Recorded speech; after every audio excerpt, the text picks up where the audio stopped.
예, 안녕하세요. 예, 김선민이라고 합니다. 지금부터 저번에 이제 제가 유기화학하고 고분자 분광학을 갖다가 사회로다가 강의를 해 올려놨거든요. 그러니까 고분자 고분자 분광학 이렇게 해서요. 요걸 갖다 사회로다가 강의를 해서 이제 올려놨단 말이에요. 여기 강의를 들으신 분도 있을 것이고 또 안 들은 분도 있을 거지만 있으시겠으나 이거는 꼭 해주십시오. 여기서 두 문제가 나오는데 이 두 문제는 응용력을 요하는 게 아니라 내용을 알면 풀리는 겁니다. 그렇기 때문에 이건 해야 된다는 얘기예요. 이제 앞으로 이제 지금부터 여러분들이 하실 것은 일반학인데요. 일반학은 내용을 알아도 문제가 안 풀리는 경우가 많다는 겁니다. 그게 이제 응용력 때문에 그렇거든요. 그렇기 때문에 응용력이 부족한 친구들은 내용을 충분히 안다고 해도 문제를 못 풉니다. 그리고 이제 여러분들이 기출문제를 한 번쯤은 다 보셨을 텐데 한번 안 보셨으면 앞으로 보게 될 거고요. 문제 하나의 길이가 이만한 게 있습니다. 막 A4지 한 페이지 막 이런 거예요. 그러면 그런 문제를 갖다가 읽는데 걸리는 시간만 해도 2분 이상 걸리거든요. 그 시험장 들어가면 못 풉니다. 그러니까 불강력적인 문제가 10개 중에 2개가 있습니다. 그런데 그거 불강력적인 문제가 2개가 있고 이거 제끼고 나면 그러면 6개 갖고 승부를 본다는 얘기입니다. 근데 또 6개를 또 다 맞추지 못한단 말이죠. 또 풀면 또 틀리는 게 나오잖아요. 그죠? 그러니까 화학에서 어떤 친구가 어저께 제가 설명회 나와가지고 얘기를 하는데 그 물리 선생이 하는 말이 화학이 제일 어려운 것 같습니다 라고 하더라고요. 저는 물리인데 저는 개인적으로 물리가 별리서에서 제일 어려운 것 같은데 그분은 화학이 제일 어려운 것 같다는 말을 합디다. 아마도 공감하는 얘기 중에 하나입니다. 화학은 내용을 알아도 안 풀리는 문제가 있으니까. 그러면 지금부터 작전을 한번 짜봅시다. 자, 요거는 반드시 하시고요. 이거는 뭐 문과든 화학과든 이건 반드시 꼭 합시다. 그럼 여기서 2개를 일단 확보해야 돼요. 자, 이제 화학이 전략 과목인 수험생이 있으실 거예요. 전략 과목이다. 예를 들면은 고등학교 때 화학 2를 한 적이 있다. 고교 시절에 화학 2를 한 적이 있다. 뭐 과고 출신이었다. 뭐 과학고등학교 나왔다. 혹은 화학 2를 해본 적이 있다. 내지는 지금 현재 전공이 화학과다. 이런 수험생들이요. 이런 수험생들은 화학이 전략 과목이거든요. 전략 과목은 최소 미니멈 8개입니다. 그러니까 이건 8개 이상을 갖다 맞춰야 된다는 얘기죠. 그러니까 이건 만점을 노립니다. 이건 한번 다 맞아보자라는 관점으로다가 한번 임할 수 있을 거예요. 그러면 다른 데서 워낙 시간을 금방금방 이런 건 내용 알면 바로 풀리고요. 그 다음에 화학 문제 중에서 10문제 중에서 2개가 예, 또 6문제 정도가 내용만 알면 바로 풀리는 거, 2개 정도가 응용력을 요하는 거거든요. 이게 이제 시간이 엄청 걸려요. 이게 시간을 많이 할애해 줘야 되는데, 그러니까 여기서 2개 맞추고 요거 6개 맞추고, 그 다음에 이거는 여기서 시간을 워낙 세이브하기 때문에 이것까지도 손을 댈 수 있다는 겁니다. 그렇게 되면은 이거는 이런 수험생이라면, 이런 전략적인 수험생이라면 화학을 8개 이상, 최소가 8개, 그리고 노린다면 만점도 한번 노려본다라고 생각하는 수험생이 되겠죠. 있으십니까 혹시? 인강생들 중에 있으면은 이제 지금처럼 말한 대로 임하면 돼요. 그리고 자, 그 외에는 전부 다 화학은 방어 과목이라는 겁니다. 방어 과목이라는 것은요, 말하자면 5개 내지 6개만 맞춰도 행복하다라는 겁니다. 그러면 나머지 지구과학이라든가 내지는 생물에서 물리는 좀 아닌 것 같은 생각이 들고요. 모르겠습니다. 어떤 분들은 물리 굉장히 잘하는 분도 있을 수 있으니까. 그러니까 지구과학이 특히 뭐 좀 공부한 대로다가 점수가 나오는 과목이라고들 하더라고요. 그러니까 지구과학이나 생물 같은 암기 과목에서 점수를 좀 치고 화학이나 물리에서는 좀 약하니까 점수를 조금 덜 받는 과목이다라고 생각해서 전체 평균을 70점 정도로다가 맞춰주는, 이 정도면 굉장히 훌륭한 작전이거든요. 5개 내지 6개 정도를 노리시는 분들은 자, 공부할 방법은 지금부터, 지금 만약에 본인이 여기가 이제 공부 시작할 때 지금 이제 5개월 남았지 않습니까? 여기서 이제 결정을 딱 하고선 가는 거예요. 그러면 처음부터 노선을 변경하는 일이 없이 시행착오를 줄이면서 갈 수 있으니까. 자, 본인이 만약에 여기다. 그러면 이거 합시다. 이건 반드시 해야 돼요. 이거는 누구라도. 그 다음에 그냥 제가 수업 시간에 했던 얘기를 전부 다 공부합니다. 아셨죠? 본인이 여기다 난 방어야. 6개만 맞춰도 행복해. 그러다가 4개 정도는 모르는 겁니다. 그죠? 4개 정도는 모르니까 4개를 갖다가 일렬로 긁어야죠. 4개는 일자로 확 긁는 겁니다. 그냥. 일자로 확 긁으면 확률은 20%니까. 오지선다 하잖아요. 20%니까 1개 정도 추가시킬 수 있어. 재수 좋아서 7개까지 맞출 수 있다. 뭐 이 정도의 관점이다라고 생각하시는 분들은 자, 이건 합시다. 이건 꼭 해야 돼요. 그 다음에 제가 수업 시간에 진행하면서 자, 방어관목인 수험생은 이 부분은 버립니다 하면 화이트를 씌웁니다. 책에서. 알았죠? 그렇게 갑시다. 그래서 이 부분은 버리십시오라고 했었을 때 주저하지 말고 그냥 과감하게 그냥 X차트 긁어버리세요. 왜냐하면 학생들이 대부분 다 오래 공부하는 수험생들의 공통적인 특징은 못 버려요. 힘 뺄 때와 힘 쓸 때를 구분을 못 한다는 겁니다. 그래서 힘을 빼가지고 이건 그냥 에이 대충 하고 넘어가는 부분이다 라고 생각하는 그런 부분도 있는 거고, 이건 진짜 힘을 줘서 최대한대로다가 골똘하게 생각하면서 철저하게 암기해야 되는 부분이 있는 건데, 그게 구분이 안 되니까 모두 똑같이 힘을 주는 겁니다. 그러니까 끝에 가서 뒷부분 가면 다 힘이 해져 그래서 화학에서도 미트, 디트, 피트에서는 이제 그 얘기는 좀 다른 얘기지만은 주로 시험 문제가 평형 뒷부분에서만 냅니다. 거기서 문제가 난탈치는 거예요. 여러분들 시험도 가만히 보면은 오늘 하는 부분이 이제 양론 파트인데 여기서는 문제가 3년 내지 4년에 한 문제밖에 안 나옵니다.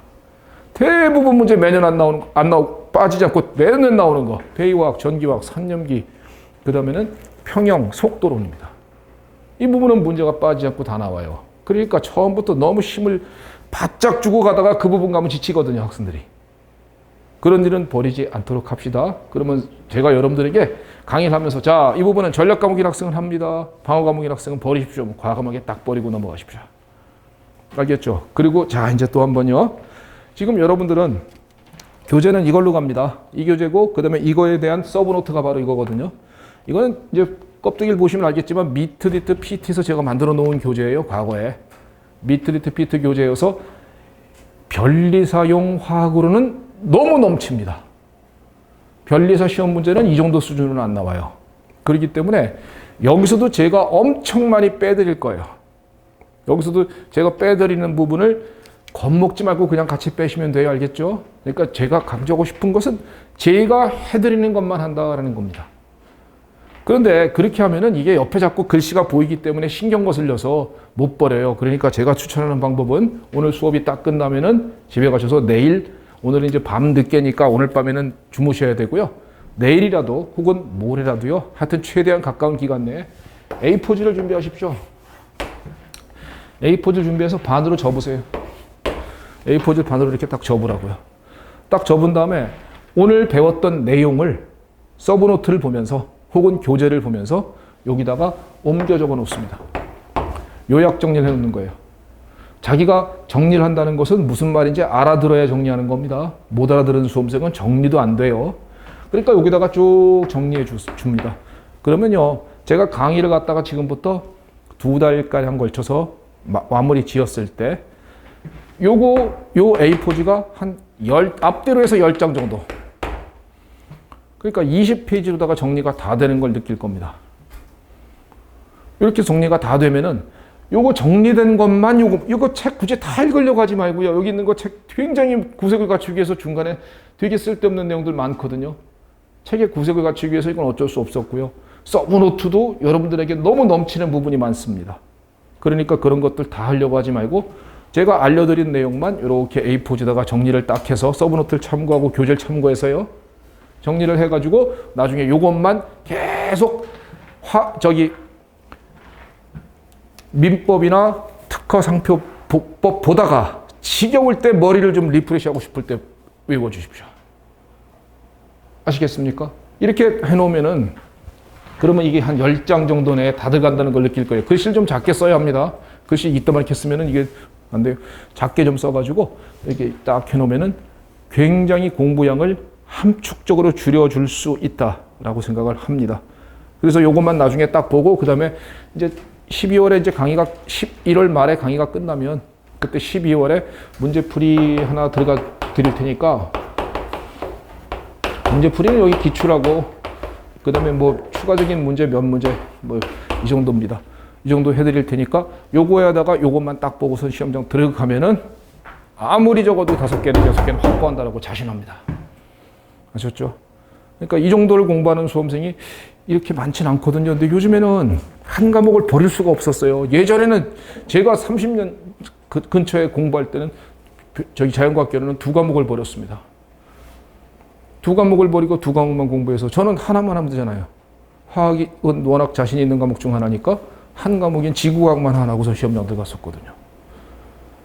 그렇게 했는데 요즘에는 추세가 어떤 한 과목도 버릴 수 없는 그런 추세가 돼버려가지고 그래서 화학을 버립시다라는 말을 하기가 너무 힘들어요. 그러니까 다 하긴 하되 이 정도만 하고 들어가십시다. 그리고 민법, 특허법, 상표법 이런 데다가 총력을 기울여서 거기서 90점 이상 받으시고 거기서 90점, 90점 받고 목표 90, 90 치고 그다음에 이거 70 치면 합격이잖아요. 그죠? 그렇게 공부를 하는 것이 5개월이면 충분히 저는 가능하다고 믿습니다. 5개월이면 충분히 저는 가능하다고 믿으며 충분히 해낼 수 있을 것이다 라고 생각을 해요. 아셨죠? 그러니까 지금부터라도 막 스타팅을 거는 친구도 충분히 5개월이면 할 수 있으니까 충분히 5개월이면 가능하니까 여러분들은 절대 중간에 포기하지 말고 지금부터 한번 건투를 빕니다. 하루에 적어도 8시간 정도의 공부 시간은 나오잖아요. 그죠? 그 정도는 하지 않습니까? 변리사 적어도 대한민국에서 제일 어려운 공부를 한다는 수험생들이 하루에 8시간의 공부를 하지 않는다는 것은 그건 좀 이상하지 않습니까? 그러니까 기본적으로 8시간은 꼭 지켜주시고 이 정도만 화학은 임해 주십시오. 아시겠죠? 지금 본인이 딱 생각해 봅시다. 자, 한번 테스트 해볼까요? 자, 전략 과목이라고 생각하는 친구. 화학과? 화학 2를 했습니까? 그래요. 그럼 자네는 전략 과목입니다. 나머지 올 방어입니까? 전략이 없어요? 다 방어 과목이에요? 그래요. 알았어요. 그만 방어 과목 알았습니다. 네, 좋습니다.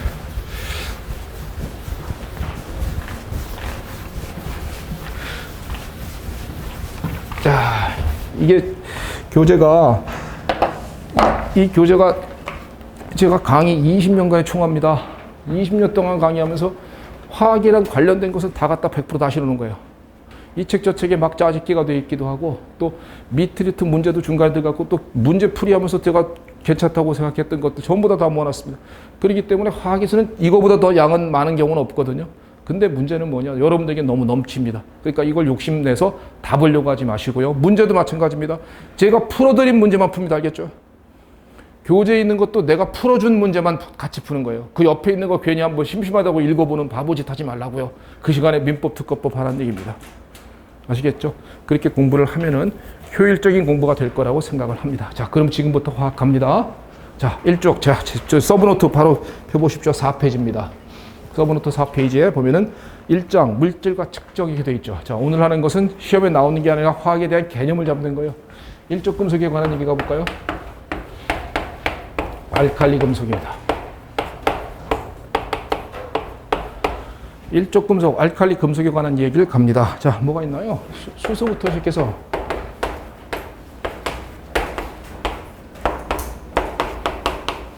선생님이 다 외워야 합니까? 아니에요. 아니에요. 강의하다 보니까 외워진 겁니다.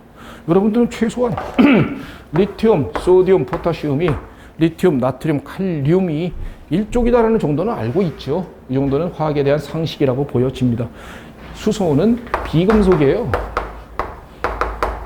수소는 비금속이기 때문에 1쪽 알칼리 금속이다라고 부르는 것은 리튬부터 프란시움까지입니다. 야, 몰라도 괜찮은 얘기예요. 자, 뭘만 알면 되느냐? 1쪽 금속은 알칼리 금속이란 것들이 있더라. 그냥 있다. 그리고 수소는 비금속이다. 리튬부터 시작해서 프란시움까지 이런 것들이 있더라. 이런 것들은 1쪽 금속 전부 다 일가 양이온이 되려는 성질을 보여주는 것 맞지요? 일가 양이온이 되려는 성질을 보여주는 것이고, 그러면 지금부터 무엇을 공부하느냐 이겁니다. 뭘 공부하느냐면요. 자, 내려갈수록 증가되는 성질이 뭐 있냐 이거예요. 이런 거 공부하는 겁니다. 앞으로 여러분들은 이게 이제 시험에 나오는 거예요. 이런 게 시험에 나오는데 나중에 합니다. 전자껍질 수가 증가하고요. 서브노트를 잘 보면서 무슨 말인지 이 말이구나 라고 느끼면 돼요. 그러면 충분히 되는 겁니다. 아셨죠? 전자값 주수가 증가하고 원자 반지름 증가합니다. 원자 반지름 증가하고 그 다음에 금속성이 증가해요. 금속성이 증가하는데 이거 나중에 설명드릴 겁니다. 나중에 이게 왜 그렇냐라는 것을 설명드릴 테니까 그건 나중에 공부한다고 생각하십시오. 외울 수 있으면 지금 외우는 것도 나쁘지 않을 것 같아요. 전자값 주수, 원자 반지름, 금속성 증가한다 이렇게 해요. 아래로 갈수록 외울 수 있으면요. 그냥 단순하게 외워지면은 나중에 이해된 것하고 연결이 딱 되면서 쉬워지거든요. 그러니까 외울 수 있는 충분한 여러분들은 머리를 가지고 있다고 믿어집니다. 왜? 어리잖아요. 20대 맞잖아, 그지? 30대였습니까? 아닌 것 같아요. 20대 맞죠, 다들? 그러니까 20대는 마음 먹은 대로 행동이 움직여지는 나이거든요. 그렇기 때문에 내가 외우려고 마음을 먹으면 외워져요.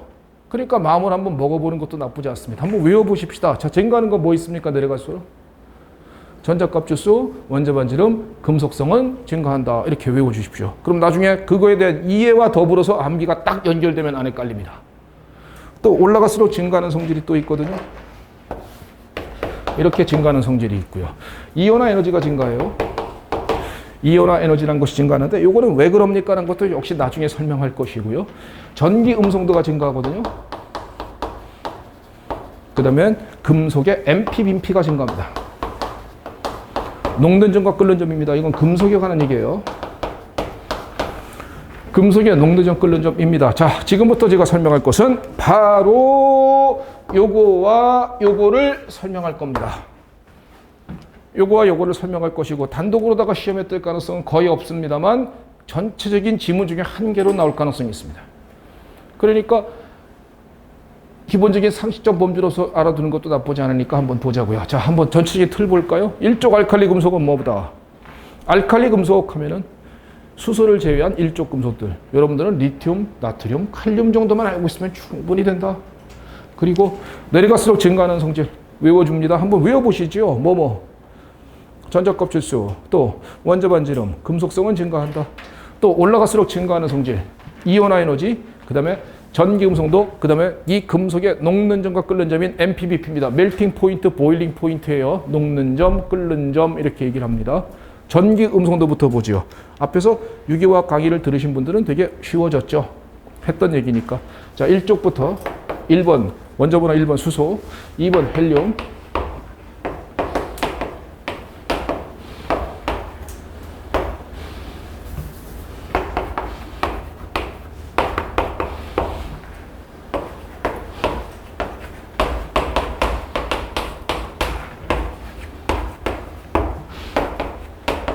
1번부터 20번까지 원소입니다. 1번부터 20번까지. 혹시 만약에 이걸 못 외우고 있는 수험생이 있으십니까?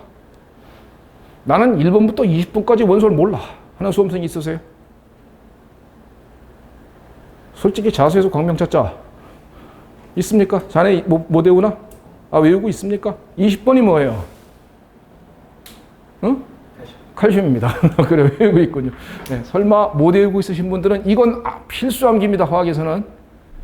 1번부터 20번까지 원소를 갖다 모르고 있다. 이거는 화학 공부를 아예 시작부터가 뭔가 단추가 잘못 끼어진 거예요. 그러니까 이 정도는 상식의 범주로 알고 있으셔야만 합니다. 전기 음성도 값에 관한 얘기를 하는 겁니다. 전기 음성도는요, 원자가 전자를 당기는 힘입니다.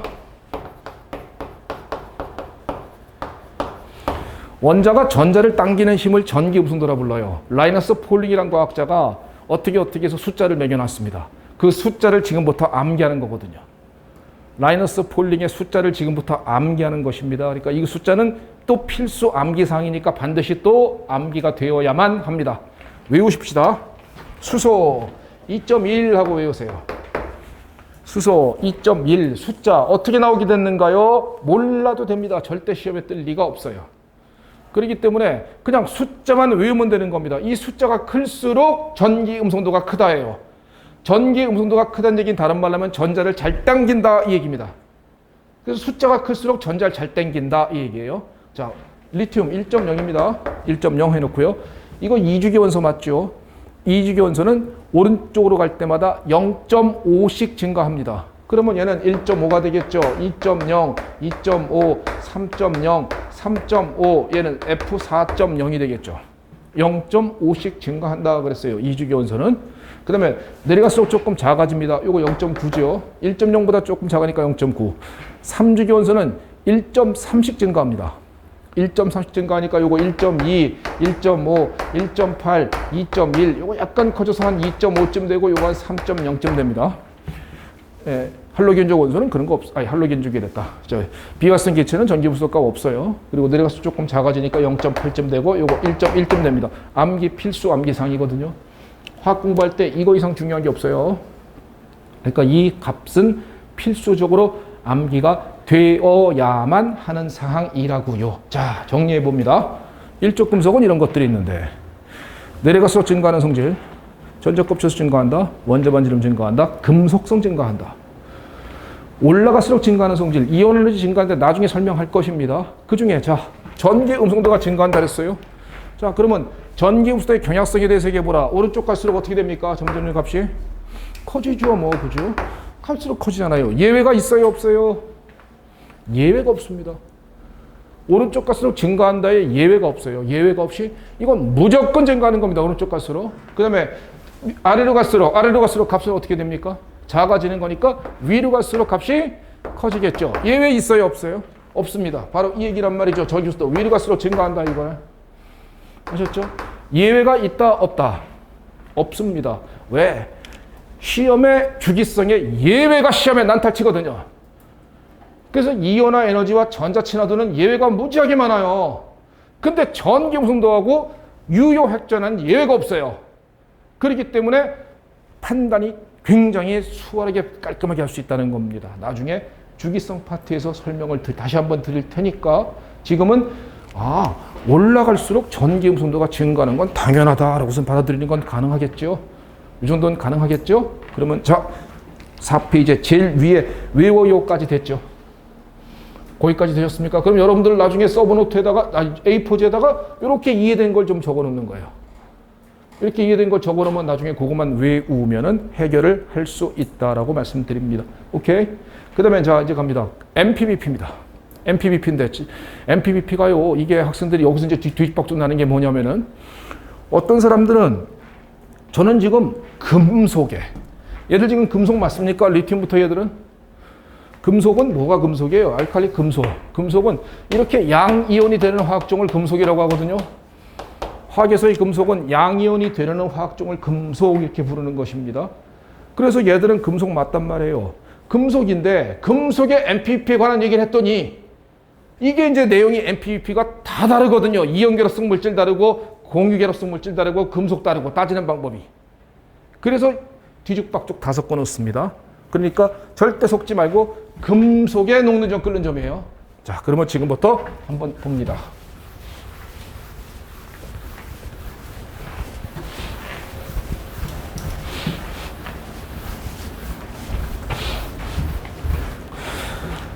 금속에 녹는 점 끓는 점은 지금 여러분들에게 설명할 것은 금속에 녹는 점과 끓는 점에 관한 얘기를 할 겁니다. 금속. 왜? 뒤에 가서 이온결합성 물질의 녹는 점 끓는 점 따지는 방법하고 금속의 녹는 점 끓는 점 따지는 방법하고 공유결합성 물질의 녹는 점 끓는 점 따지는 방법이 다 다르거든요. 그렇기 때문에 지금은 금속의 녹는 점 끓는 점을 따지는 방법에 관한 이야기를 가는 중이에요. 금속의 모형 중에 뭐가 있냐면요. 뭐 전자띠 모양 뭐 이런 것도 있고 근데 이런 게 있어요. 금속이란 핵이 있고 주변에 전자가 돌고 있다. 핵이 있고 주변에 전자가 돌고 있다.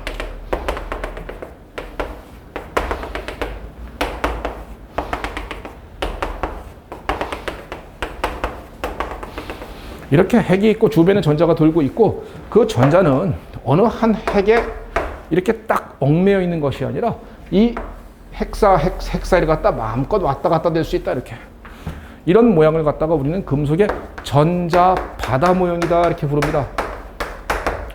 금속의 모형을 얘기하는 모형 중에 전자 바다 모형이라는 것이 있고 핵이 있고 전자가 있는데 그 전자는 돌아다닌다 이거예요.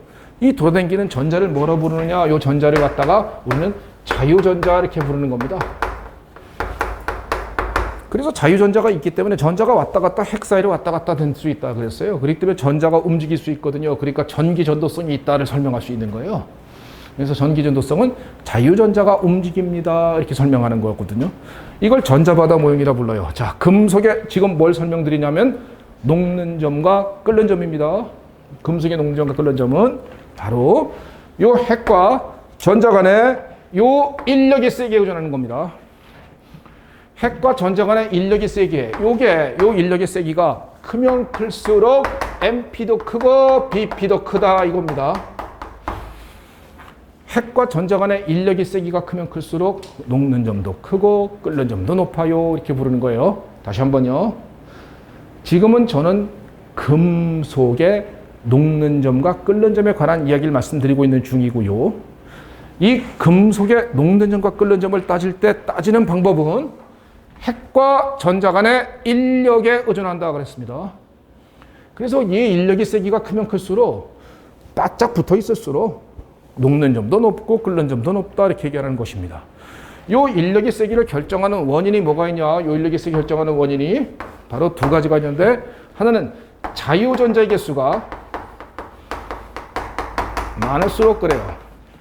자유전자 개수가 많을수록 인력의 세기가 크고요. 또 하나는 자, 이 핵과 전자 간의 인력의 세기라 그랬어요. 그러면 이 핵과 전자 간의 거리가 가까워야 인력이 세겠어요? 멀어야 인력이 세겠어요? 가까워야 되겠죠. 그래서 요거 갖다가 핵과 전자 간의 거리가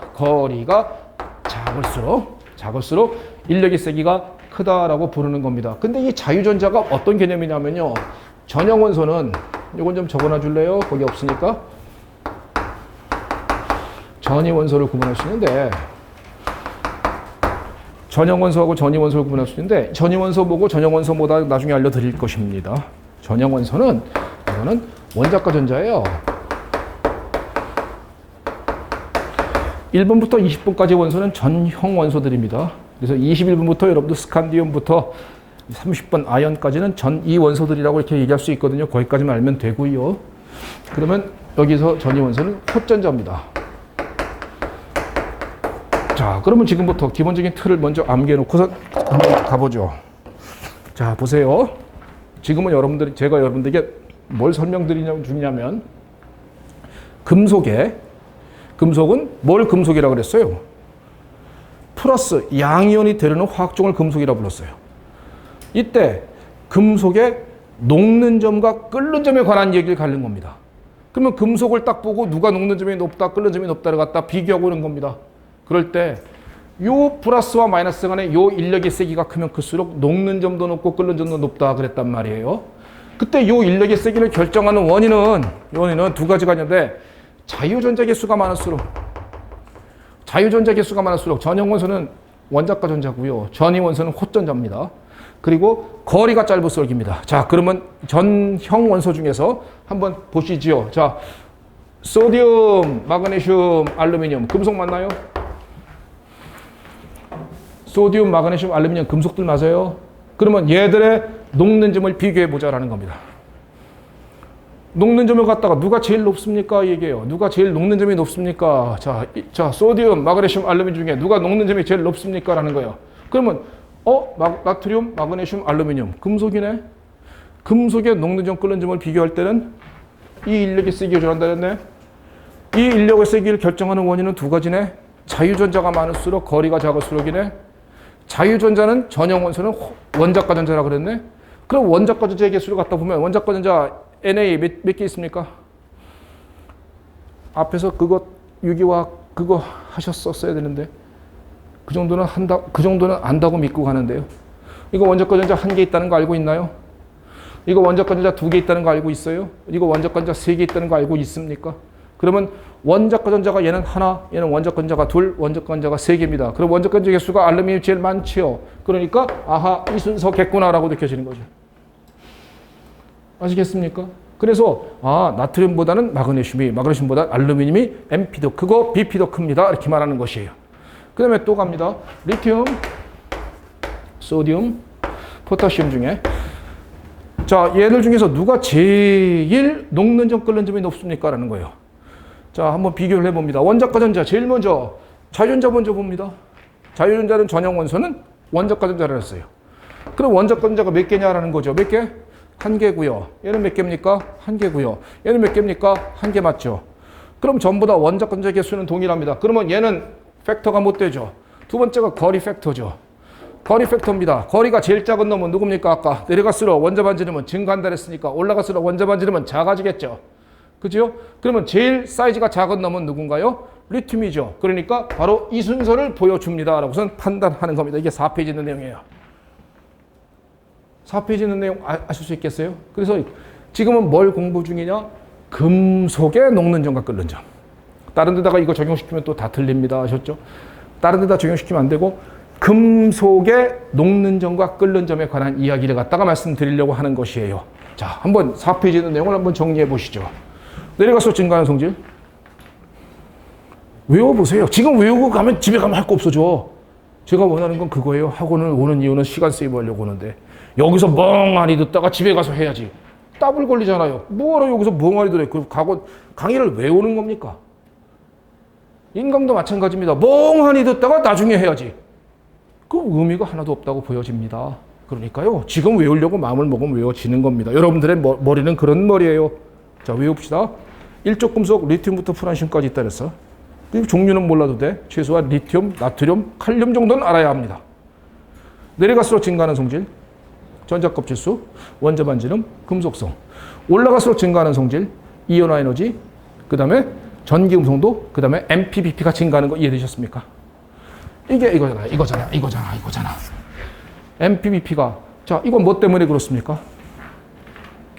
자유전자 개수는 동일한데 반지름이 작아지니까 녹는 점과 끓는 점이 높아지는 성질을 보여주게 될 겁니다. 그래서 리튬은 나트륨은 칼륨보다 MPBP가 높습니다. 라고 말할 수 있는 것이라고요. 4페이지 내용 깔끔하게 딱 털었습니까? 딱 털었어요. A4지에다가 정리해서 놓으면 이만큼 안 걸리겠죠. A4지에다 정리하면 한 2분 내지 3분이면 정리할 수 있죠. 그죠? 그리고 그거 외우는데 걸리는 시간 역시 또 2분이나 3분이면 되겠죠. 그렇게 안 될까요? 돼야 됩니다. 그러면은 나중에 시간을 왕창 세이브하는 당신을 발견할 수 있을 것이라고요. 이게 시험이에요. 미트리티에는 말이죠. 시험에 이걸 외우는 대로다가 변리사 시험은 아직까지는 그렇게까지는 안 나오는데 미트리티는 이런 것도 이용하면은요 되게 난이도가 높아집니다. 이렇게 나오면 무지하게 높은 겁니다. 이게 지금 있는 내용 이제 5페이지입니다. 서브노트. 지금 배운 내용을 그림으로 딱 줍니다. 그림으로 딱 주고, 자, 이쪽은 녹는 점이라 그랬어요. 이쪽은 원자 번호라 그랬습니다. 그럼 보십시다. 원자 번호가 증가할수록 녹는 점이 점점점 떨어지는 반비례 그래프입니다. 그러면 원자 번호가 증가할수록 녹는 점이 떨어진다. 그러면 A, B, C, D, E, F는 각각 누구냐? 이렇게 묻는 거예요. 그러면 이게 가능한 것이 뭐가 되어야 합니까? 이거와 녹는 점과 원자 번호가 서로 간에 반비례 그래프를 갖는 것. 즉 원자 번호가 증가할수록 녹는 점이 낮아진다라는 것이거든요. 그러면 A, B, C, D, E, F 가능한 것은 일족 금속이다. 기억. 그러면은 헷갈린다는 거죠. 그죠? 하지만 일족 금속이 가능할 수 있을까요? 되겠습니까? 안 되겠습니까? 일족 금속이 될 수 있겠어요? 없겠어요? 충분히 되겠죠. 왜? 일족 금속은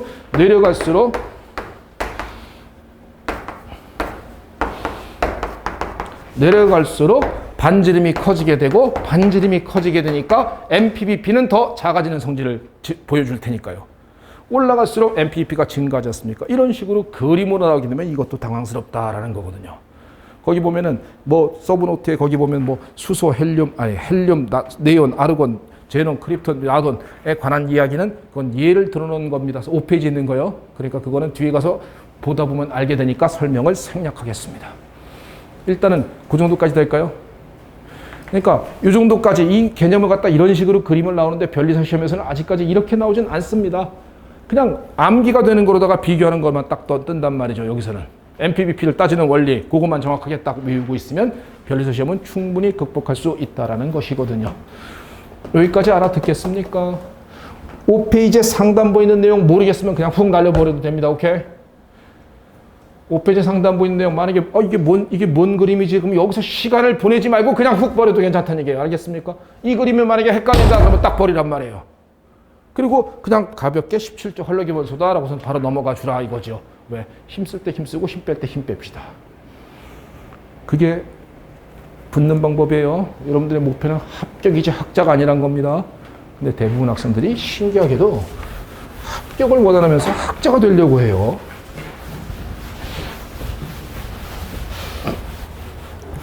미터디트에서도 참 보면은 제끼라 그랬을 때 못 제끼는 수험생들 무지하게 많아요. 참 신기합니다. 저기 제 책에 보면 제일 앞에 합격수기 이렇게 써놓은 거 있죠. 거기 보면 강정진이라는 학생이 있었습니다. 제일 앞에 합격수기 써놓은 책이 강정진이라는 친구인데요. 그 친구가 입지전적인 친구거든요. 미터디트에서는. 시험을 재수해서 2번을 봤습니다. 초시 때 자완자투가 있는데 자완자투입니다. 그러니까 이건 생물이고요. 이건 물리, 화학, 그 다음에 유기입니다. 이렇게 돼서 자완자투 밑에는 이게 시험 과목이에요. 근데 첫 회 시험 봐갖고 100% 먹었습니다. 이거 100% 먹었습니다. 이게 첫 회 작품입니다. 전국 1등입니다. 100배이니까 1등 아니에요. 100%라는 얘기는 나보다 시험을 100% 못 봤다 이 얘기예요. 상대평가니까. 근데 전국 1등이 떨어졌습니다. 시험에. 왜 떨어졌을까요? 서울의전이 미트 반영 비율이 0%입니다. 미트 반영 비율이 없어요. 오로지 그냥 스펙으로 가는 겁니다. 걔는 근데 스펙으로는 내가 볼 때 별로 나쁘지 않은데 서울의전 붙을 스펙이 안 됩니다. 그래서 떨어져갖고 재수했어요. 전국 1등이 재수했습니다. 그래갖고 처음에 이제 미트로 시험 봤다가 두 번째에 또 이번에 디트로 본 겁니다. 치대. 이건 이제 의대, 이건 치대. 치대로다가 시험 봐갖고 또 100% 먹었어요. 그래갖고 2년 연장 수석했습니다. 근데 서울 치전은 디트 반영 비율이 10%인가가 있었습니다. 그래갖고 여기서 합격해갖고 지금 서울 치대 졸업했겠죠, 지금은. 졸업해가지고 지금은 아마도 이제 치과의사 개업해 있을 겁니다. 이런 친구예요. 그게 강정진이라는 친구거든요. 얘는 엄청 잘 줄입니다. 전국 수석하는 친구는 내가 제끼라는 부분은 그냥 화강을 훅 버립니다. 그리고서 굉장히 기뻐합니다. 감사합니다. 안 그래도 공부에 부담스러워 죽겠는데 제끼라는 것을 갖다가 딱 말해주는 순간에 그냥 과감하게 탁 버릴 수 있다는 것이죠. 그게 전국 1등의 공부 무지하게 잘하는 사람들의 공통적인 특징이거든요. 근데 신기하게도 무지하게 오래 공부하고 내가 볼 때 거의 붙을 가능성이 없는 수험생들의 공부 자세를 보이는 수험생은 못 제낍니다. 그리고선 이것도 신경 쓰고 저것도 신경 쓰다가 결론적으로는 소탐대실하는 그러한 우를 범하더라고요. 제발 그러지 않았으면 좋겠다라는 생각으로 말씀드려 봅니다. 아셨죠? 그러니까 자 4페이지에 있는 내용에서 핵심 포인트는 뭐다? 금속의 녹는 점과 끓는 점을 따지는 원리만 이해하면 된다. 5페이지 있는 상단부에 있는 그림 버려라. 안 해도 괜찮다. 그러니까 그런 거 하려고 하지 말고 읽으려고 하지도 마라. 귀찮다. 알겠습니까? 자, 그 다음에 바로 넘어가는 게 17조 할로겐 원소입니다. 할로겐 원소 17조. 우리가 FCl, BrI 같은 거 있거든요. 아스타틴, AT입니다. 옛날 변리사 시험 기출 문제 같기도 해요. 기억이 지금 너무 가물가물한데 한 30년 전쯤에 다음 중 17조 원소가 아닌 것은 이렇게 해놓고선 FCl, BrI 이게 아르곤인가 이렇게 떴는 걸로 기억합니다. 옛날 시험 문제입니다. 옛날. 이게 옛날 화학은 이랬단 말이에요. 그렇기 때문에 옛날 화학은 요만큼만 진짜 화식 요만큼만 공부하면 거의 이게 승부가 났거든요. 근데 요즘의 화학은 정말 어려워졌거든요. 그래서 요즘 화학은 그렇게는 안 됩니다. 그래서 FCl, BrI, 아스타틴 같은 것이 있는데 아스타틴은 뭐 몰라도 괜찮고요. FCl, BrI에 대해서 지금부터 갑니다. 이게 원소들이죠. 원소 혹은 원자들이죠. 자연계에 존재할 때는요. 이 원자로 존재하는 것이 아닙니다. 자연계에서는 F2, Cl2, Br2, I2 같은 이렇게 분자 상태로 존재하죠. 자연계에서는 F2, Cl2, Br2, I2입니다. 자, 지난번에 특강 때 설명드렸던 내용들일 거예요. F2, Cl2, Br2, I2 공기결합성 물질 맞습니까? F2 공기결합 물질 맞아요? F와 F 사이가 공기결합 맞습니까? 이게 공유결합이잖아요. 이게 공유결합이고 공유결합성 물질의 녹는 점과 끓는 점은 어떻게 따진다고 그랬죠? 조금 전에 금속의 녹는적 끓는점은 어떻게 따진다 그랬어요?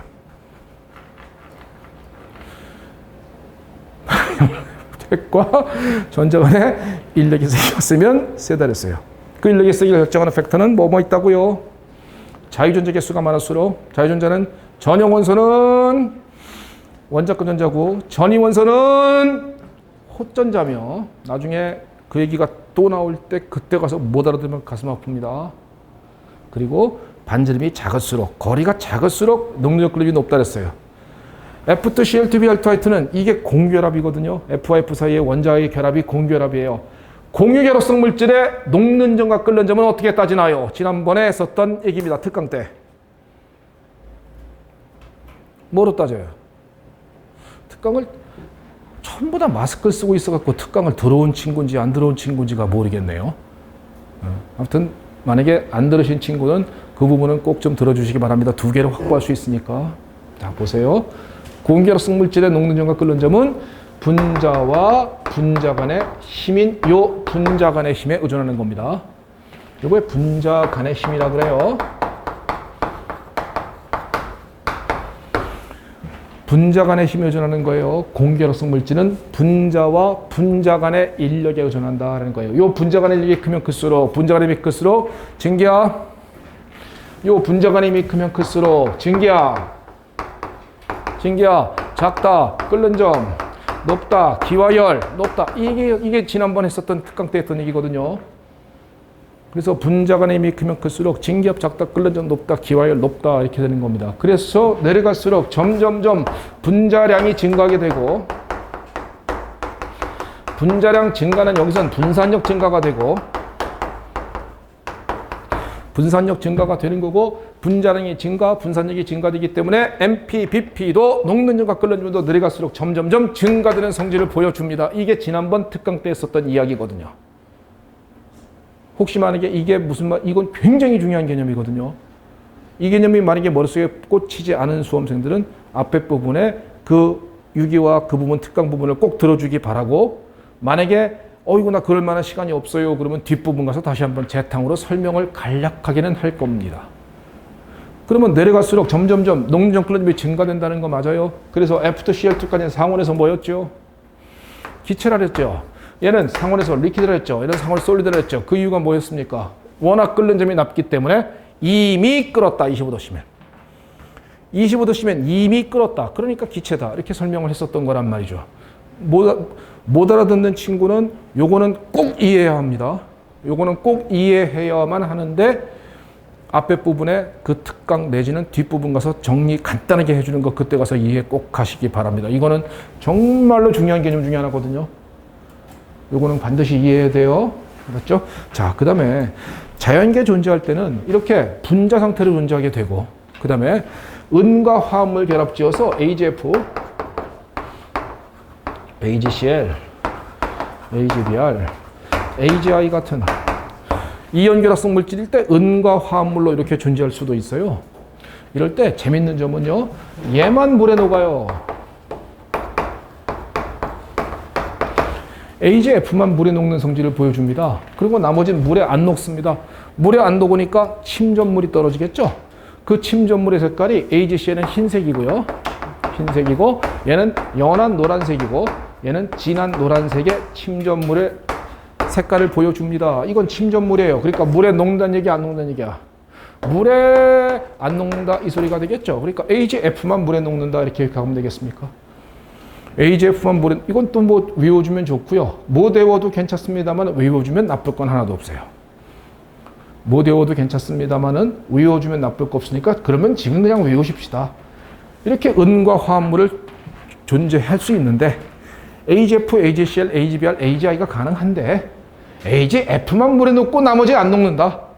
그때 색깔은 흰색, 연한 노락, 진한 노락의 침전물의 색깔을 보여주게 된다. 이렇게만 기억해 주시면 괜찮을 것 같아요. 또 얘들은 FCl, BrI는 수소하고 결합해서 HF, HCl, HBr, H 같은 이렇게 산으로 존재할 수도 있거든요. 이렇게 존재할 때, 자, 요것도 특강 파트에서 쓰던 겁니다. 내려갈수록 산성도가 어떻게 되고 있어요? 전에. 자, 전략 과목인 친구. 아이고, 답을 말해버렸네. 물어보려고 그랬더니 답을 딱 써버렸네. 산성도가 증가되고 있는 거 자네 이해하고 있나요? 이유가 뭐였죠? 결합, 뭐 때문이라고요? 안 들리는데 잘. 이거 이유가 뭐였습니까? 왜 내려갈수록 산성도가 증가되고 있어요? 이거 특강 때 설명했던 얘기예요. 왜 그래요?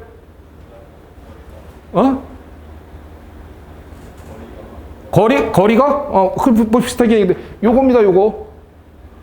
요 결합이 약하거든요. 요 결합이 약하니까 쉽게 끊어지거든요. 그래서 수소이온 잘 내거든요. 그리고 아이오다이드면 잘 내거든요. 그렇기 때문에 산성도가 크거든요. 수소이온 잘 내니까 강산 이렇게 얘기하는 거거든요. 그래서 결합 헬이 에너지다라고 그때 특강 때 설명했었던 부분 중 하나입니다. 그러니까 그걸 하면 굉장히 이해하게 되고 그걸 아는 친구들은 모르겠다 내려가서 증가한다. 끝. 알겠죠? 했는데도 만약에 모르겠다 그러면 가슴 아프고 특강을 했는데도 들었는데도 불구하고 만약에 뭐니 이러면 가슴 아프고 그건 조금 공부할 게 많고 좀 해야 되고 만약에 특강을 안 들은 친구가 지금 만약에 뭔 내용인지 모르겠네 그러면은 내려가서 산성도가 증가하는구나 이거 넘어가면 끝. 오케이? 그리고 만약에 그것조차 받아들이기 쉽지 않다. 그래도 좀 받아들이려고 노력은 해라. 알았죠? 그러니까 이 정도만 일단은 먼저 가볍게 잡고 가십시다. 자, 할로겐적 원소에 관한 얘기 한 장 넘겨보면 시험에는 바로 6페이지에 있는 상단부에 있는 그게 나올 가능성이 하나가 있는 겁니다. 이제. 자, 반응성에 관한 얘기예요. 할로겐적 원소의 반응성.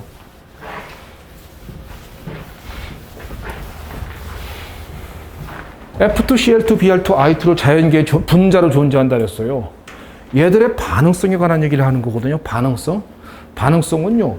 이렇게 올라갈수록 반응성이 증가해요. 올라갈수록 반응성이 커진다라는 거거든요. 이때 반응성은 뭐냐면은 음이온이 되려는 경향성이에요. 음이온이 되려는 경향성이다 이렇게 말할 수 있어요.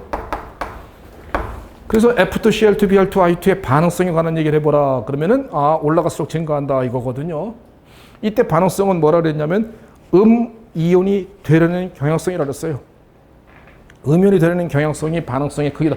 외울 때 만약에 이거 F2CL2Br2I2의 반응성의 순서에 대해서 말해 보십시오. 그러면 올라갈수록 증가해요. 위로 갈수록 증가해서 F2가 제일 반응성이 크거든요. 그러니까 외울 때 조금 헷갈리면 이렇게 외울래요. 폭발적으로 반응한다. 이렇게 외우실 수 있겠어요? 그러면 안 헷갈리겠죠. 반응성은 F가 폭발적으로 반응합니다. 그렇기 때문에 올라갈수록 증가하거든요. 이때 F2는 음이온이 되려는 경향성이 제일 큰 놈이에요. 이게 왜 그렇습니까? 라는 이유가 이게 표준 환원전이라는 게 있거든요. 뒷부분에 18단원의 전기화학 파트 가서 배우게 됩니다. 표준 환원전이가 F2 값이 이게 얼마냐면은 전자를 받아서 이게 이제로 값이 2.87V인데요. 이거 외우는 거 아니에요. 이거 외우는 게 아니고 그냥 제가 강의를 갖다 하기 위해서 잠깐 적어와 봤습니다. 이게 표준하는 전위 값이 무지하게 큰 값이에요. 이 값이 무지하게 크다는 것은 이 반응은 자발적이라는 얘기거든요. 이 반응이 자발적이면 델타 G 값은 마이너스가 되면서 자발적이다라고 말하는 겁니다. 못 알아들어도 괜찮아요. 지금은 표준하는 전위 값이 크다 이렇게만 기억해 줄 수 있겠어요? 일단 이 정도 같이 암기는 게 되겠습니까? 음이온이 되려는 경향성인데 얘는 표준 환원전위 값이 뭐라고요? 굉장히 큰 값이에요. 표준 환원전위 값이 크면 클수록 반응이 자발적으로 잘 일어나거든요. 일단은 무슨 말인지 논리적으로 이해가 안 된다 그러면 이 정도만 기억해 주시겠습니까? F2는 F 폭발적으로 반응하고 표준 환원전위 값이 크다. 그 정도는 기억할 수 있겠습니까? 그러면 음이온이 되려는 경향성입니다. 그러면 전자를 갖다 받는 거거든요. 그러면 전자를 받아서 음이온이 되려는 거거든요. 이게 잘 일어난다는 얘기입니다. 음이온이 되려는 경향성이 크다는 얘기는 다른 말로 하면은 전자를 받는다 이거 갖다가 우리는 환원된다라고 부릅니다. 전자를 받는다는 것을 환원된다. 나중에 4단원에서 합니다. 이것도. 그러면 자기가 환원이 잘 되는 것을 갖다가 뭐라고 부르냐면 강한 산화제라 부르는 거예요. 자기가 환원이 잘 되는 것을 강한 산화제라고 부르는 거거든요. 자, 헷갈릴지도 모릅니다. 이렇게 정리합시다. 할로겐 정원소는 F2CL2Br2I2가 있는데 이 반응성은 폭발적으로 반응한다. 위로 갈수록. 그래서 F는 폭발적으로 반응한다. 이때 이 F2는 음이온이 되려는 경향성이 크다. 이때 그걸 어떤 증거로 알 수 있냐면 표준 환원 전입값이 큰 건데 이건 나중에 전기화학 파트에서 이해하게 될 것입니다. 그리고 이 내기도 나중에 4챕터에서 이해하게 될 거예요. 그러니까 음이온이 되려는 경향성이 크다. 강한 산화제. 이렇게 기억하시겠습니까? 이 정도는 외울 수 있겠어요? 이 정도는 할 수 있겠습니까? 다시 한번 이렇게 한번 외워봅시다. 자, 시험에 나올 만한, 여기서 유일하게 나올 만한 하나입니다. 그러니까 이 정도 하나만 하고 가자고요. 자연계에 존재하는 것은 F2CL2Br2I2가 있는데 얘들의 반응성은 올라갈수록 증가합니다. 그래서 F는 폭발적으로 반응한다라고 외워줄 수 있겠지요. 그리고 얘들은 반응성이 어떤 반응성이냐 하면은 음이온이 되려는 경향성이 큰 거예요. 그게 표준 환원 전입값이 굉장히 큰 값이다라는 개념이고 음이온이 잘 되는 것을 갖다가 환원이 잘 된다고 부릅니다. 내가 환원이 잘 되니까 남을 잘 산화시켜주는 강한 산화제예요. 그래서 4개 중에 가장 강력한 산화제는 그러면 F2입니다. F2가 가장 강력한 산화제다 이렇게 얘기하는 것입니다. 알겠습니까? 이 정도까지 받아들이는 거는 논리적으로 이해는 안 되는 부분이 있을지 몰라도 받아들이는 거 가능하겠습니까? 논리적으로 이해 안 되는 부분은 아마도 이 부분을 아직 안 하시는 분들은 이 부분이 뭔 얘기인지 모를 수 있고 또 환원, 산화 이런 개념이 약한 친구는 아직까지 논리적으로 모를 수는 있어요. 그러나 최소한 이 정도는 받아들이려는 마음으로다가 암기는 해줘야 돼요. F2가 뭐라고요? 강한, 다시 한번요. F2가 강한 산화제예요. 알았죠? 이 정도는 좀 알아두라고요. 그리고 음이온이 되려는 경향성이 크다라는 정도는 알아두셔야 합니다. 그러면 지금부터 가보죠. 자,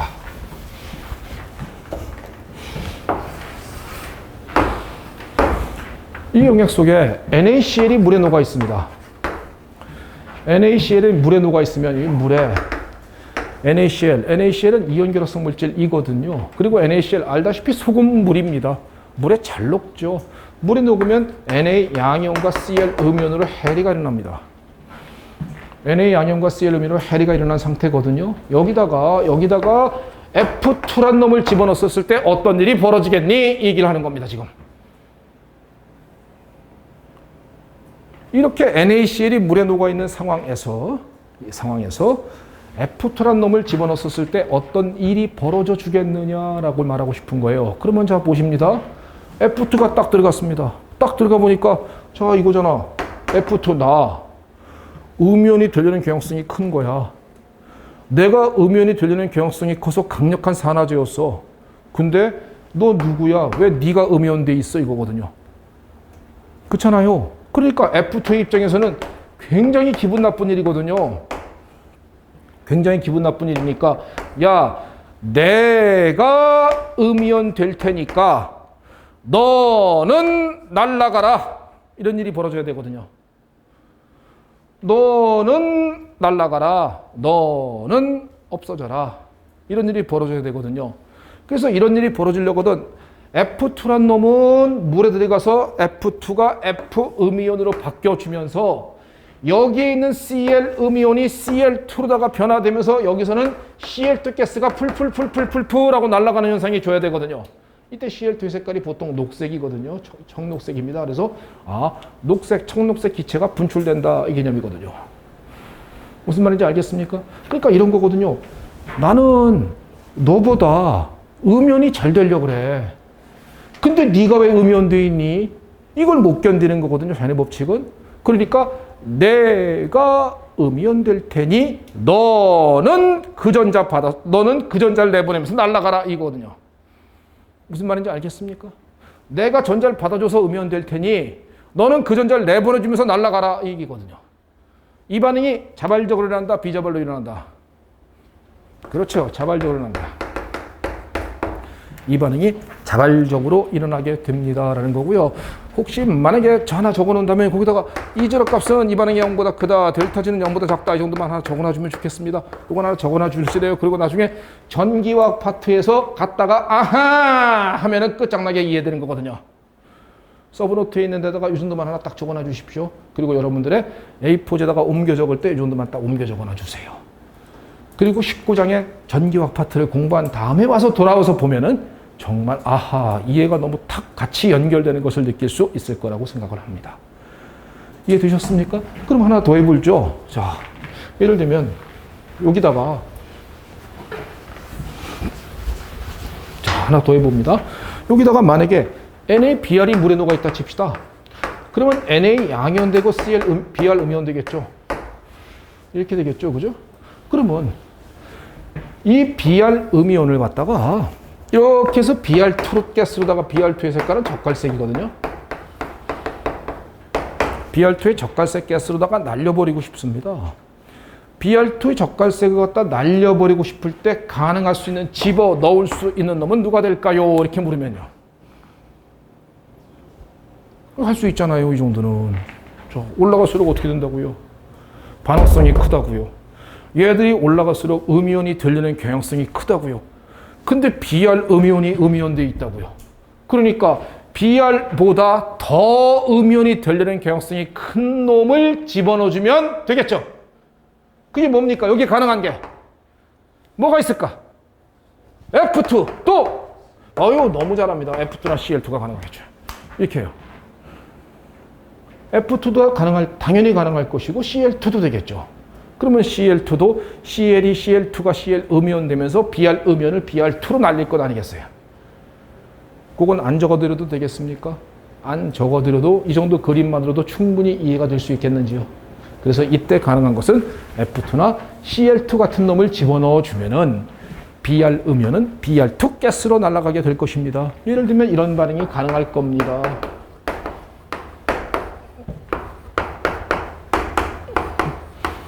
이렇게요. 그죠? 이게 정반응은 자발적으로 일어나게 될 것입니다. 하고선 이런 반응이 가능할 수 있을 것이에요. 이 정도 할 수 있는 건 가능하겠습니까? 이게 단독으로 혹은 지문 하나로 뜨려면 뜰 가능성이 있는 여기서의 유일한 겁니다.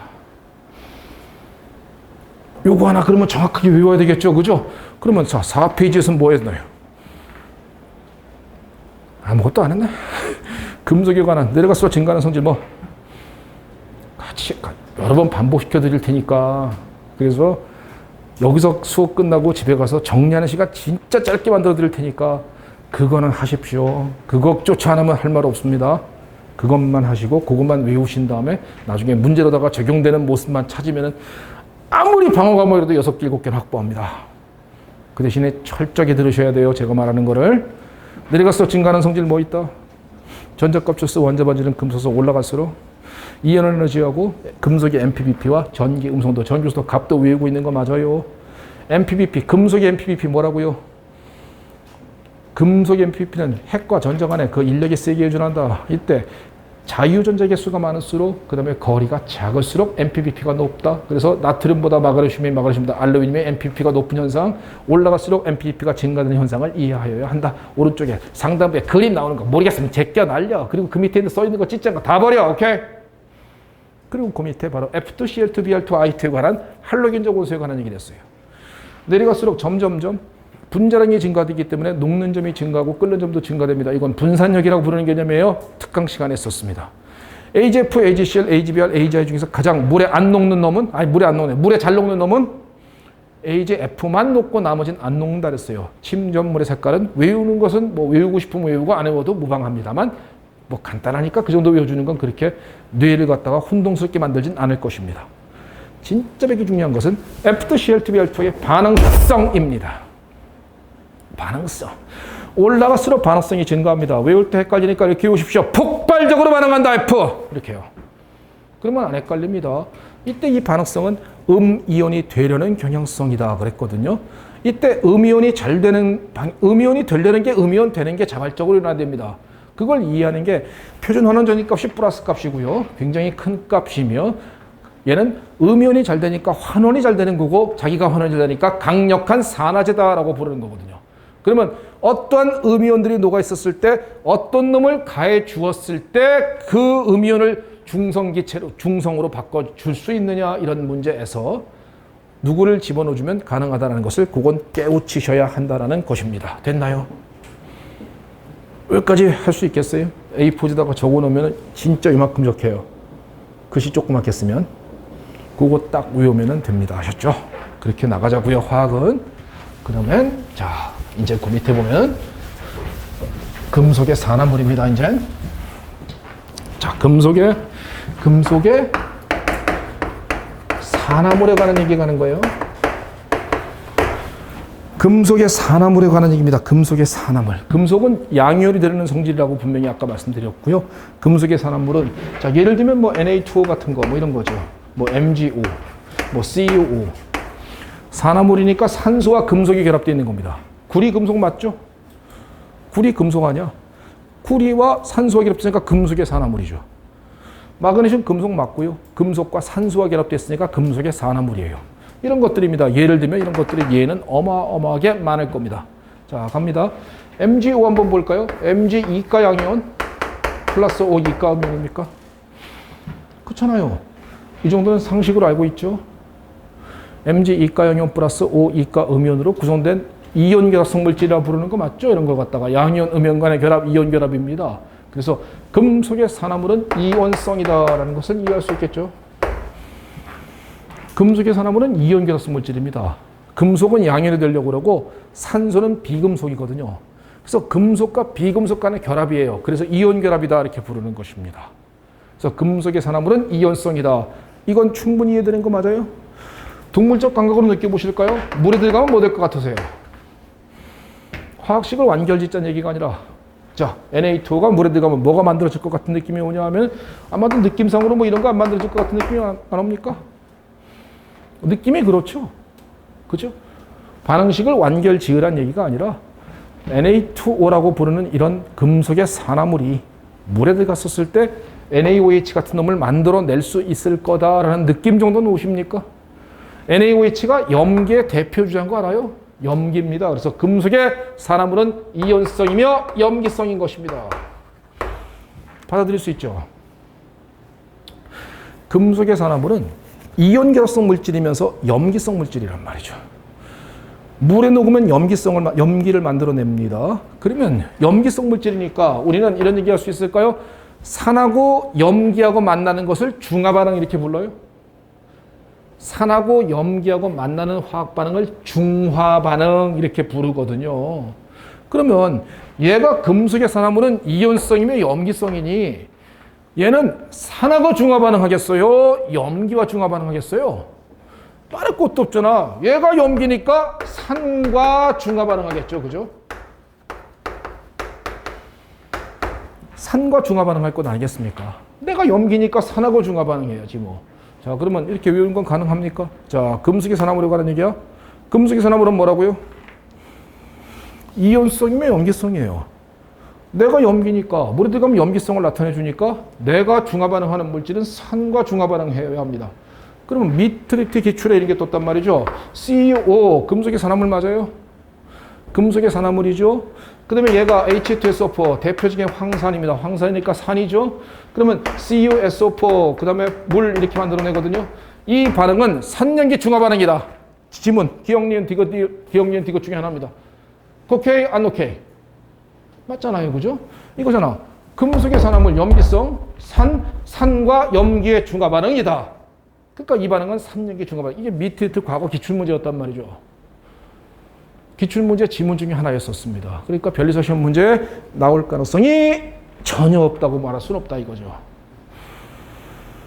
무슨 말인지 이해가 되셨는지요? 그래서 금속의 산화물은 이게 바로 산염기 중화반응이다 이렇게 말할 수 있는 거 됐죠. 그러면 자, 그러면 금속의 산화물에 관한 겁니다. 자, 금속성은요. 아까 내려갈수록 금속성이 어떻게 내렸죠? 같은 족에서 같은 족 일족 금속들에서 내려갈수록 금속성 증가되고 있었죠. 외워주면 편합니다. 외워주면 편하고 나중에 이해는 시켜드릴 겁니다. 금속성은 좌로 갈수록 아래로 갈수록 증가되거든요. 주기율표상에서. 외워주면 편해요. 나중에 이해시켜 드릴 테지만 지금 외워주면 편합니다. 그러면 금속성은 좌로 갈수록 아래로 갈수록 금속성이 증가되거든요. 자, 논리적으로 갑시다. 논리적으로 가. 자, 금속의 산화물은 이온성이니? 네. 그리고 염기성이니? 네. 근데 금속성 증가 순서는 좌로 갈수록 아래로 갈수록 증가되니? 네. 이건 외울 수 있겠습니까? 이건 나중에 이해시켜 드리긴 하겠습니다만은 외워주면 편리합니다. 그러니까 자, 금속의 산화물은 이온성이며 염기성이니? 근데 금속성은 좌로 갈수록 아래로 갈수록 증가되니? 그러면 금속성 증가는 곧 염기성 증가다라고 말할 수 있니? 논리적인 하자가 없습니까? 금속의 산화물은 이온성이며 염기성이라면서요. 그러면 금속성이 증가될수록 염기성도 증가된다는 것은 당연한 얘기잖아요. 그렇죠? 그러면 여러분들은 최소한 이 정도는 비교할 수 있겠는데요. 자, Na2O, MgO, K2O 염기성을 비교하십시오. 얘들이 물에 녹았을 때 염기성을 비교해 보십시오 라고 문제가 딱 나온다면 이렇게 비교할 수 있겠네요. MgO, Na2O, K2O 전부 다 금속의 산화물이네. 금속의 산화물은 염기성이 이온성이며 염기성이라고 그랬는데 좌로 갈수록 아래로 갈수록 금속성이 증가되니까 좌로 갈수록 아래로 갈수록 점점점 염기성도 이렇게 갈수록 염기성도 증가. 판단 가능할까요? 암기하는 게 아니고요. 논리적으로 이해하는 거라고요. 그래야만 암기도 된다고요. 그냥 외워서 들어가면 시험장 가면 조금이라도 헷갈리는 부분이 나오면 틀리게 돼 있습니다. 그렇기 때문에 논리적으로 이해해야 하는 것이에요. 자, 한번 외워보는 거 그렇게 어렵지 않을까요? 할 수 있겠습니까? 금속의 산화물은 뭐다? 이온성이며 염기성이다. 이때 금속성 증가는 좌로 갈수록 아래로 갈수록이다. 그러니까 금속성 증가 곧 염기성 증가다. 그러니까 좌로 갈수록 아래로 갈수록 MgO보다 Na2O가 Na2O보다 K2O가 물속에서의 염기성을 더 증가된 놈이다 라고 말할 수 있을 겁니다. 지금 저는 뭘 말씀드리냐면 산화물에 관한 얘기입니다. 이 논리를 또 딴 데다가 막 뒤죽박죽 다 섞어 놓으면 다 틀립니다. 알겠죠? 지금 나는 산화물에 관한 논리를 설명드리고 있는 중이에요. 자, 그러면 또 한 가지만 비교적으로 가볼까요? 똑같이 한번 해보시죠. 비금속의 산화물은 비금속의 산화물 대표 주자가 뭐가 있을까요? CO2 같은 놈이죠. 뭐 CO2 탄소 비금속이고 산소 비금속입니다. CO2 뭐 SO3 같은 거, Cl2, O7 이런 거요. 이런 놈들이 뭐 종류는 너무 많아서 나열조차 힘들 만큼 많습니다. 그러면 CO2, SO3 이런 것들 나중에 공유결합성 물질이다라고 있는 것은 알고 있는 거 맞습니까? 공유성이고요. 얘가 물에 녹으면 뭐 될 것 같으세요? CO2가 자 이걸 뭐라 그럽니까? 설탕이나 설탕에다가 CO2 가스를 팍 집어넣은 음료를 탄산음료 이렇게 부르거든요. 그래서 H2CO3 탄산되는 거예요. 그 다음에 SO3가 물에 들어가면 황산됩니다. 얘가 물에 들어가면 HCl-O4라 부르는 과염소산이라는 놈이 만들어지는 거거든요. 그러면 얘들은 물에 녹으면 산을 만들어낸다는 얘기지요. 그 얘기는 비금속의 산화물은 공유성이며 산성이다 이렇게 말할 수 있겠군요. 그죠? 그러면 금속의 산화물하고 반대 경향성을 보이네. 금속의 산화물은 이온성이며 염기성인데 비금속의 산화물은 공유성이며 산성이네요.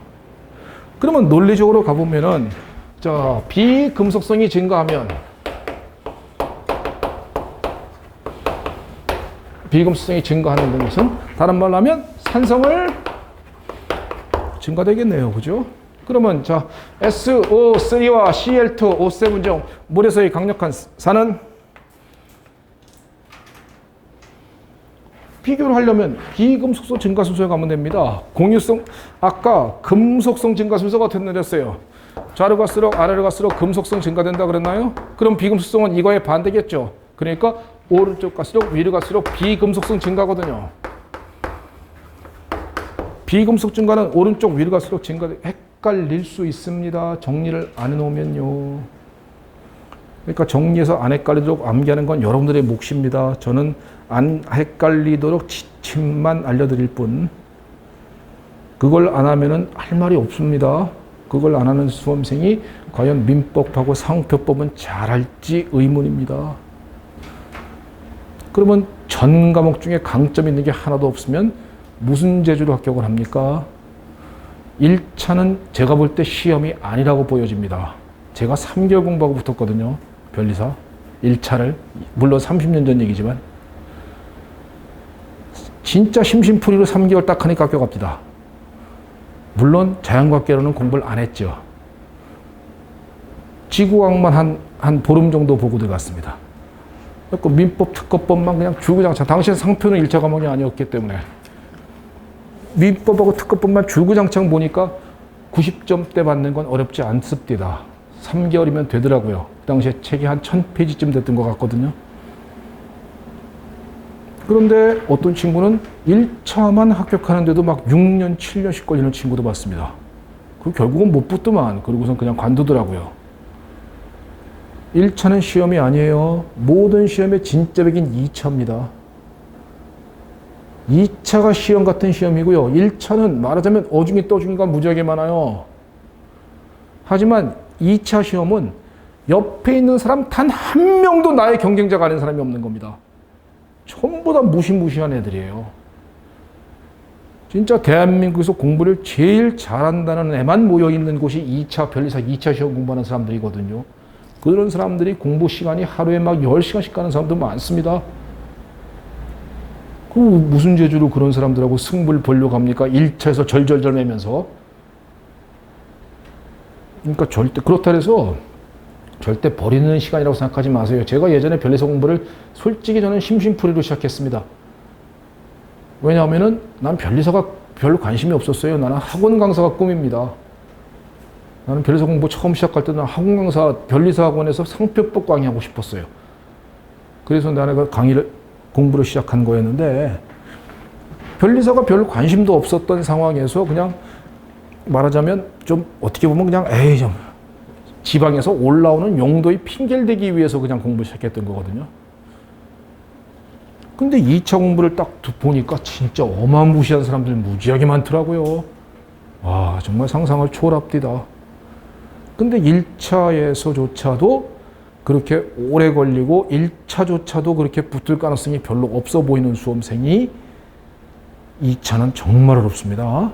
그러니까 우리 수험생 여러분, 제발 공부할 때는 하려면 제대로 하십니다. 안 하려면 차라리 안 하는 게 낫습니다. 아셨죠? 물론 지금의 노력이 결코 헛되진 않을 것입니다. 그건 내 자신 있게 얘기할 수 있어요. 내가 인생을 쭉 살아보니까 그때 내가 조금이라도 했던 것이 굉장히 좀 뭔가 헛된 것은 아니었구나라는 걸 느끼는 건 맞아요. 하지만 안타깝게도 그것조차 못 깨우치는 수험생이 얼마나 많은지도 모릅니다. 자, 갑니다. 다시 한번. 비금속의 산화물은 공유성이며 산성입니다. 금속의 산화물은 이온성이며 염기성이고 비금속의 산화물은 공유성이며 산성이야. 그때 오른쪽 갈수록 위로 갈수록 비금속성이 증가되고 있거든요. 그렇기 때문에 SO3와 Cl2O7 중에서 누가 더 강력한 산성을 갖습니까? 라고 말하면 바로 S하고 Cl을 비교해보면 되겠죠. 누가 오른쪽에 있어요? Cl이 오른쪽에 있죠. 그러니까 이게 더 산성이 큽니다 라고 판단 내릴 수 있는 건 될까요? 이렇게 판단 내리는 건 되겠습니까? 꼭 이렇게 알려주면은 알려준 것만 하시면 되는데 꼭 이것저것 갖다 끼워 붙여서 막 연결 스스로 시키지 마세요. 알겠지? 창제하지 말고 알려준 것만 이해됐으면 그대로 외워주십시오. 그러면 생각해 보십니다. 비금속의 산화물은 공유성이며 산성이라면서요. 그러니까 산성이라는 것은 염기와 중화 반응하겠죠.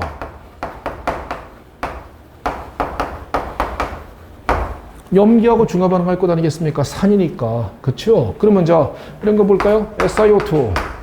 SiO도 탄소 쪽에 있는 거죠. 그러니까 얘도 비금속의 산화물이죠.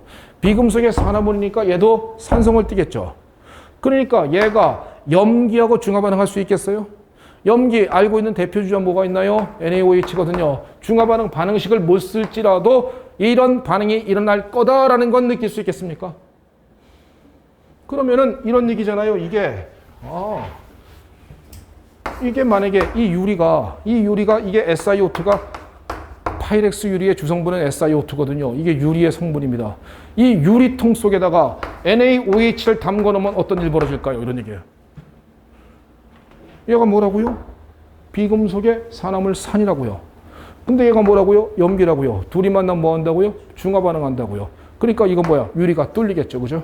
그러니까 SiO2는 유리병 속에 보관하지, NaOH는 유리병 속에 보관하지 않는다. 이 개념이란 말이에요.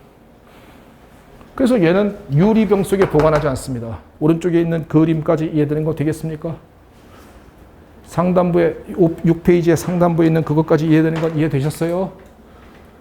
요게 과거에 변리사 시험 기출문제 한번 실험 파트에서 하나가 슬쩍 나왔던 거예요. 그래서 유리병 속에 꼭 외우는 게 아니에요. 논리적인 관점인 것입니다. 비금속의 산화물이기 때문에 산성이거든요. 산성이기 때문에 얘는 염기하고 중화 반응할 버릴 수 있다는 그 관점을 말해주고 있는 것이라고요. 이해되셨죠? 자, 이제 비금속의 이건 논리적으로 이제 한번 보십시오. 금속의 산화물은 이온성이며 염기성이다 그랬어요. 비금속의 산화물은 공유성이며 산성이라 그랬어요. 그러면 금속의 산화물은 염기성이니까 산과 중화 반응한다 그랬고요. 얘는 산성을 띠니까 염기와 중화 반응하죠. 염기와 중화 반응하죠. 그러면 우리가 양쪽성 산화물이다.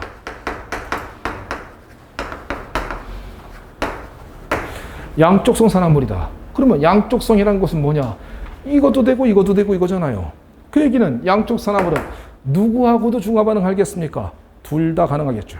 그러니까 산하고도 중화 반응하고 염기와도 중화 반응한다죠. 산염기와 중화 반응한다. 이게 양쪽성 산화물에 관한 얘기가 되겠습니까?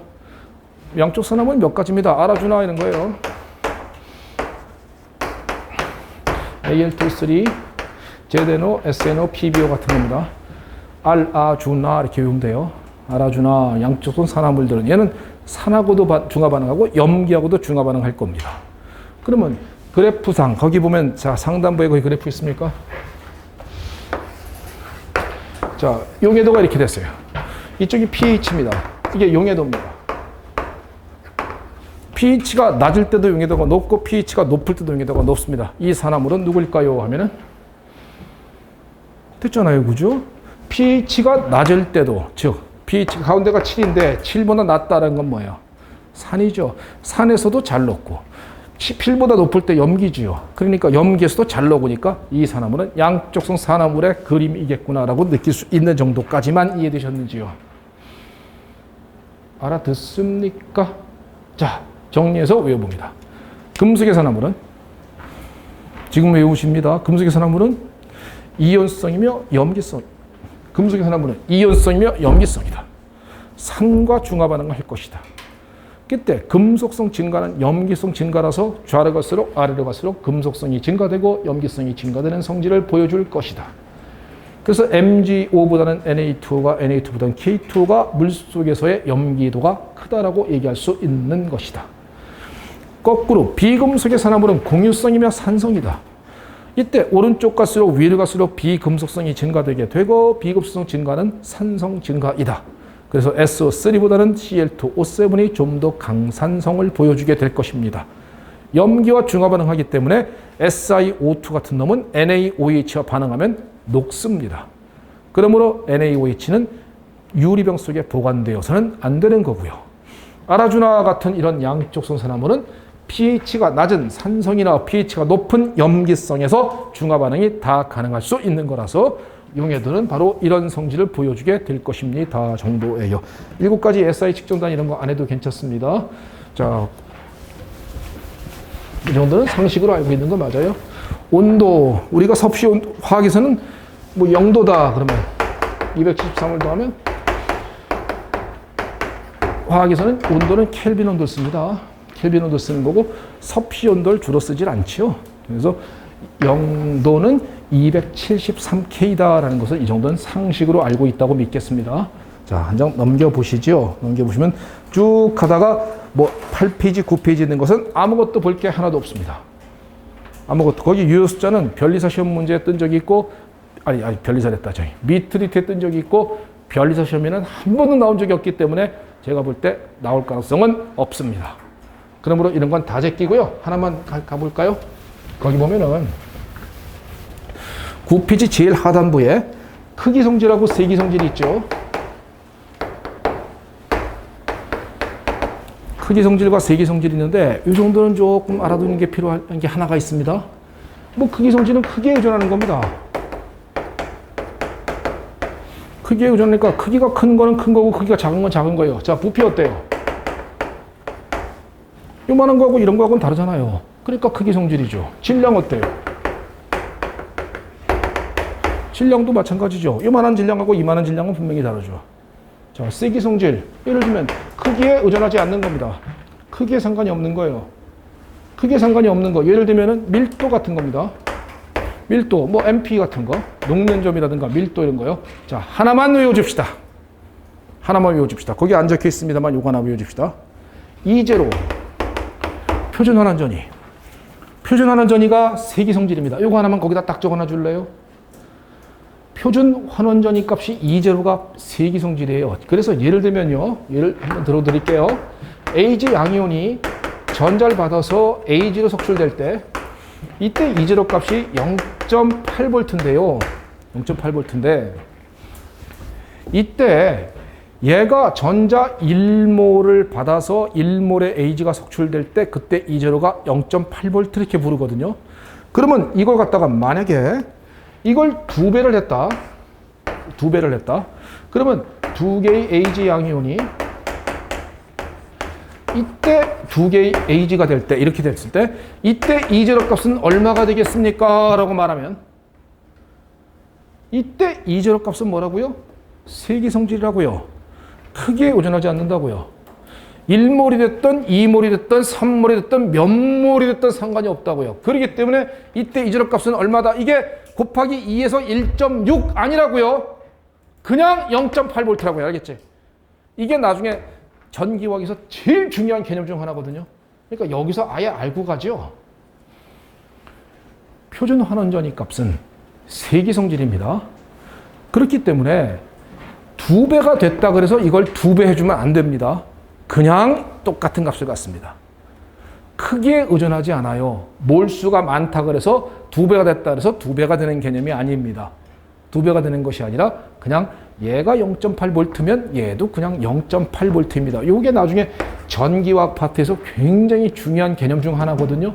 요거 하나만 딱 적어놓고 1장은 끝냅니다. 오케이. 이 정도 1장 하는 건 되겠죠. 그럼 1장에서 배울 거 한번, 자, 이제 1교시 끝났는데 한번 정리는 한 2, 3분 만에 한번 해서 집에 가서 한번 정리해 보십시오. 뭐 배웠어요? 일조금속, 수소, 리튬부터 쭉 프란시움까지 적을 수 있는 거. 적으면 좋고 못 적어도 괜찮습니다만. 내려갈수록 전자껍질 증가, 원자 반지름 증가, 금속성 증가. 금속성 증가는 좌로 갈수록 아래로 갈수록이라는 것도 이미 알고 있는 상황이 됐을 것이라고 믿습니다. 그렇죠? 그 다음엔 올라갈수록 증가하는 성질, 이온화 에너지 증가한다. 그 다음에 전기 우선도 증가한다. 그 다음에 금속의 녹는 점과 끓는 점 증가한다. 그때 녹는 점, 끓는 점은 금속의 녹는 점, 끓는 점은 어디에 의존한다? 핵과 전자 간의 인력에 의존한다. 이때 인력의 세기는 크면 클수록 녹는 점도 끄고 끓는 점도 높은데 이 인력의 세기에 결정하는 팩터는 두 가지다. 하나는 자유전자 개수가 많을수록 거리가 작을수록이다. 자유전자는 전형원소는 원자과 전자며 전이원소는 호전자라고 말씀드렸습니다. 그리고 거리는 원자 반지름인데 그건 나중에 좀 더 자세하게 이야기 될 것입니다. 그 얘기가 바로 했던 게 바로 4페이지에 있었던 그 내용들입니다. 오른쪽에 있는 상단부 5페이지 모르겠으면 날려버리라 그랬어요.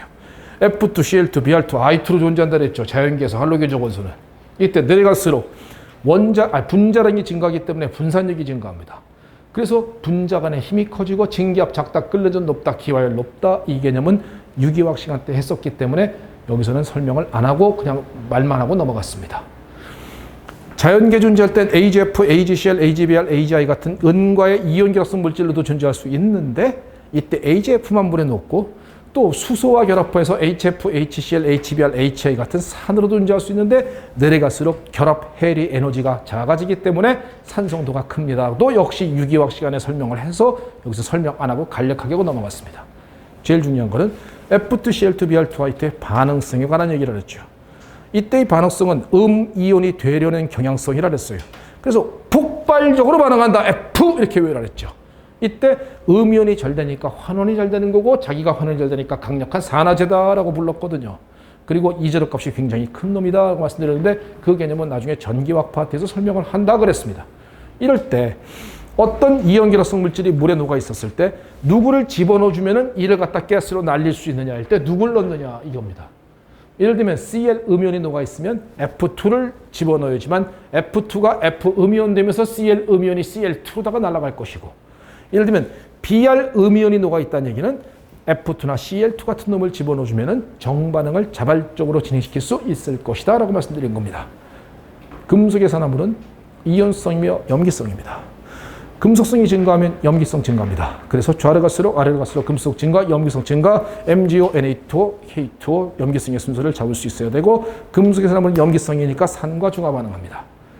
비금속의 산화물은 공유성이며 산성입니다. 오른쪽 위로 갈수록 비금속 증가, 공유성 증가합니다.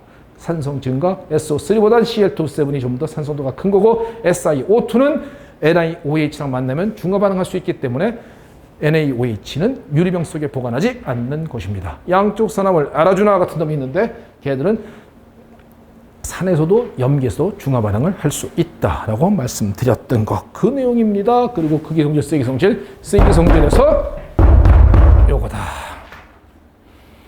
요걸 정리 못한다는 게 말이 됩니까? 이걸 못하면서 무슨 변리사를 어마어마한 그런 시험을 붙어요.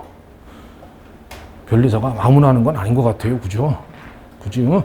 그러니까 합격하시는 여러분 이 정도는 할 줄 아셔야 된다는 얘기죠. 그리고 집에 가셔서 반드시 꼭 A4지에다가 정리를 해서 내 거로 꼭 만들어 놔야 합니다. 그러기 위해서는 철저하게 수업 시간에 잘 이해하시는 것이 필요하다고 보여져요. 일단은 끝입니다. 됐죠? 일단은 집에 가서 5분 내지 10분 만에 끝낼 수 있죠. 5분 만에 10분 만에 끝내고 거기 뭐 일단 교재 보면 문제도 중간에 뒤에도 있고 막 그런데 하나도 풀지 마세요. 알았지?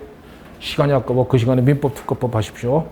그러니까 지금 알려드린 것만 하시고 잠시 쉬었다가 2단원의 원자, 분자, 이온으로 넘어가도록 하겠습니다. 잠깐만 쉬었다 갑시다.